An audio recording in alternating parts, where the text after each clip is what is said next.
Johnson. Like that's just like not really what sure that is like what happened if you're going on like an ESPN roster perspective, but that's not actually like what happened this offseason. And That's like I don't think that's a good way to look at it.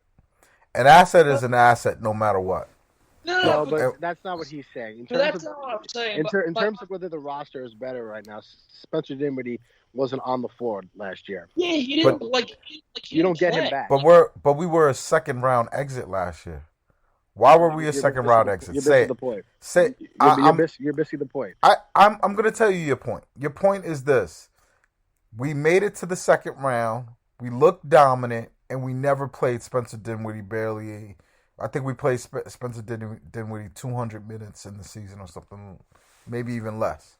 Right? Yeah. He wasn't a part of it, and we still went pretty far, and we still look damn good doing it. But you're stopping at the point that you like. You need to go all the way with that conversation. Well, we've covered. They're two separate things, though. Was the return good for Spencer Dinwiddie? Yeah. The answer is no. Right. Is the team worse on the floor than it was last year because Spencer Dinwiddie's not here? The answer is no. Yeah, like I think it's hard to argue. But how you improve what was wrong? Yeah, everybody knows that, but he's making a separate point. I'm saying, I'm saying that if you're talking about the team that was on the floor, what was it now? Like 2 months ago, when we were all leaving the bar, when I was leaving the Barclays Center alone and walking over the Manhattan Bridge by myself after Game 7, the roster today of who is actually going to be playing is, I think, better than who was there in Game 7. Not by a lot, like by any means, because but I do think it is a better roster. I think losing, for all intents and purposes, losing Jeff Green and Shamet and getting Mills, the two rookies, James Johnson and Carter, I think the team is overall better. So what you're saying, Sam, and you agree with this, Bam, is that if we had Patty Mills, we won the championship last year. No, because I don't think he's. No. I don't think he's that much of a needle mover. But I do think that Mills solves the problem. And I personally think, and like this might sound crazy, and like I know it's kind of blasphemous to like doubt Uncle Jeff, especially because he was just a phenomenal net. I just like that dude is like an every other year player. I know, but at the same time, you got to replace that production. And that production was not replaced, not even close. Eve, my point is, I think as Bam was also trying to say, like, I think there's two separate discussions. There's a discussion of, are they quote unquote better than the roster than last year, and there's another question of, did they address needs that they should have addressed? And I think they could have gotten a little bit better. Like, I think they're slightly better, while simultaneously not really addressing a lot of things that I think they should have addressed, if that makes sense. The Jeff Green thing is a head scratcher because they just really don't have anybody like him right now. Like, nothing even remotely close to what he could do. Right. Like, I don't think – I watch Blake Griffin run, and it's funny. It looks like he's going very fast, but it's like his feet are moving in like a circle, and he's not going anywhere. It looks like a cartoon character. And he's going to miss 40 games next year. We'd be lucky if he plays 42 games. Right. Well, that's why I'll sign up for that right now. So the real question then is, which I think we're kind of getting to, is like, it seems like for all intents and purposes, like a lot of the guys that all of Nets Twitter was obsessed with about free agency, most of the people we basically couldn't afford, especially when you put in the Patty Mills thing, which I think everyone is like happy about and thinks that was a good, necessary Spencer replacement move. Like everybody else that basically they've gotten are all minimum or around like minimum type guys. I'm sorry. Listen, even Shamet had value, and that value wasn't replaced. I would have felt better about the team if they kept Shamet, kept Green, and maybe they don't get Cam Thomas, but they take Sharp with just the one pick they would have still had left. I think the roster would be in better shape. But then probably not have. I don't know how they would have. Could they have afforded Mills and Green? No, I'm saying you wouldn't have Mills.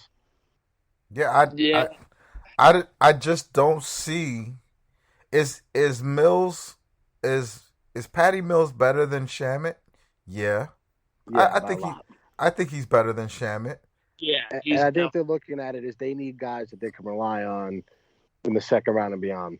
yeah. Right. And You know, he's a championship player. I've seen him do it.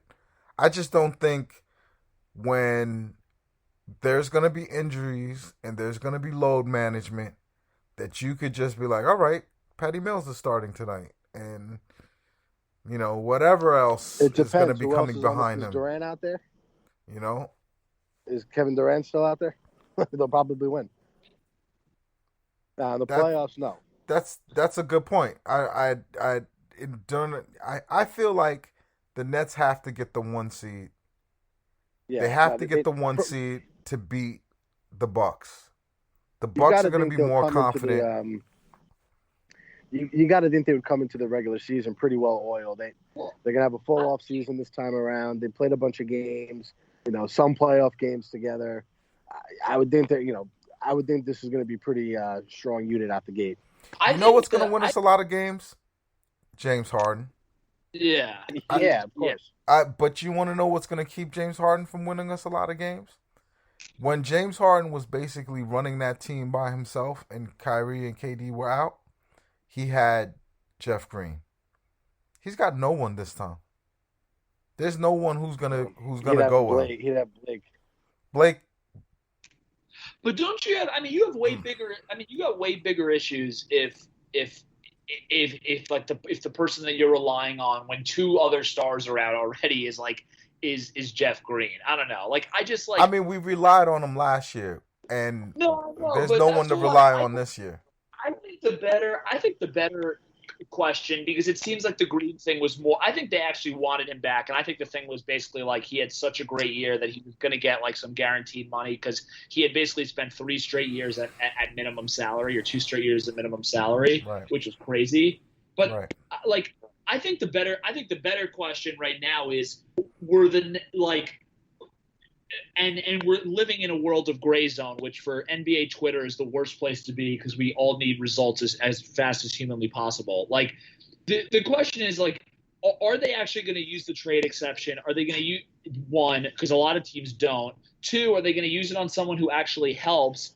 And 3, it's would they have been just better off and just footing the bill? And it's if you don't want to pay Spencer, because Spencer would have cost the team $80 million in extra luxury, would have you been better off just getting a body like a KCP or Kuzma, because that's another rotation ready guy who has in the case of KCP, he can play 2-way. I think a lot of people think Kuzma might be my least favorite NBA player, but he does have the potential of being a 2-way guy. And and just having another. Why those guys though? Why those guys in particular? There's so many better under the radar guys than those guys. But that's what the Nets had available to them because they could only trade with Washington. Yeah, because they basically decided they were have a full. I think they were better off. Honestly, the trade exception is something that they can kind of let the dust settle. They don't need a player now. They need them, by late February, early March, so they can take their time, see what happens with the trade deadline, the buyout market. The teams that are excited now have good optimism. When they start to stink, come February, they're going to be all right, we need to get rid of some of these vets here that we're paying and aren't helping us.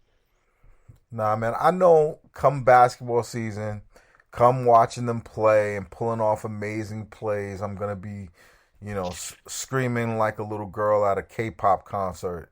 But the reality is we have these deficiencies that does not make me feel good about winning a championship. We have this, and every time we've kind of been proven wrong, but then proven right in the sense of some of the what's word do I want to use for it? Some of the just patience, kind of like I don't want to say the word I was going to say, but let's say Sean Marks is flagrantly patient, and sometimes I think that cost us. We didn't have all of the right we didn't have all of the parts to allow Kevin Durant to be successful for him to carry us into that next. Like Kevin Durant having to get 17 rebounds, as great of a game it was and as beautiful as it was for me to watch, I don't want Kevin Durant getting 17 rebounds. Not at this age and with all the winning that I think we have to do. I don't know, man. Like I just don't think they realize that Kevin Durant is 33. Like someone needs to tell Sean Marks, like, yo, money, your superstar, the person you're banking everything on, your entire legacy as an NBA GM is built on this right here. And you're not protecting that guy from himself? You know, I don't love it. I don't love it. Let's move on, I guess, on to the next part of the off season. A lot of people talk about the Dinwiddie thing, and they say he was always leaving, and as if that absolves Sean Marks doing nothing about getting something for him. I would have let him twist in the wind. I would not have traded, because you don't trade for a trade exception unless you have a trade in mind. And when I saw there was no third team in that trade, I'm sorry, I was disappointed. I don't. What do you think we could do with the trade exception, Sam? Give me an idea. I mean, I think there's. Look, I think, Eve. I think me and you are not as patient as it comes to doing moves as Bam I'm the worst. is. I know. No, but I think Bam's attitude on the trade exception is kind of right. Like, I think you have to kind of look at it and just be like, look, like they feel like they have enough guys right now to whatever, be competitive or be the best team in the league or whatever. And when the dust settles in January or February or whatever it is, like they'll make a move. And if that's like I know the name that always comes up is like Larry Nance or Bagley or like Ibaka, whoever it is. Like, I mean, you know, Marks is going to be creative with it. And then look, I kind of do agree with you. There's a part of me that wonders if like Marks has done his due. Marks has been so good to agents and so good to players, and I actually think. Look, none of us are scholars on like NBA contracts, but like I do think he was kind of a did have more leverage than was really being talked about. Like Dinwiddie actually did not have any other options. No, that's exactly, but you have the leverage. First of all, they gave up the leverage at by not trading him at the trade deadline. Everyone's saying now that Dinwiddie had checked out 7 months ago. You know how many people would show up on my timeline telling me that? Dinwiddie checked out 7 months ago. So why wasn't he traded? If he didn't want to train with the Nets, he didn't want to be around the Nets, if he didn't want to, if he wasn't rocking with us, why wasn't he traded? And if all he wanted was to feel like he was wanted, why wasn't anybody making him feel like he was wanted? I thought that was what we did well at this team. So we somehow made him feel alone. Bam, how does this happen? Yeah, I mean, did we lose Bam? Yeah, we lost him again, but I'm adding him right now. Okay. But yeah, I mean, what's interesting about the entire thing is how is it that Dinwiddie, quote unquote, doesn't feel wanted or needed when he's the guy that recruits Kyrie, and like he has to know when all those honchos are coming into the mix, like he's obviously like gonna get pushed down. Maybe he felt the Harden trade was one step too many, but like I don't totally the whole Dinwiddie situation. I have to tell you, I don't really buy a lot of the stuff that he's saying. And I do kind of think that at the end of the day, he probably just didn't want to be here. Like that's where my logic kind of takes me to. he doesn't feel wanted based on the money. Whatever I'm sure at some point they talked money with him.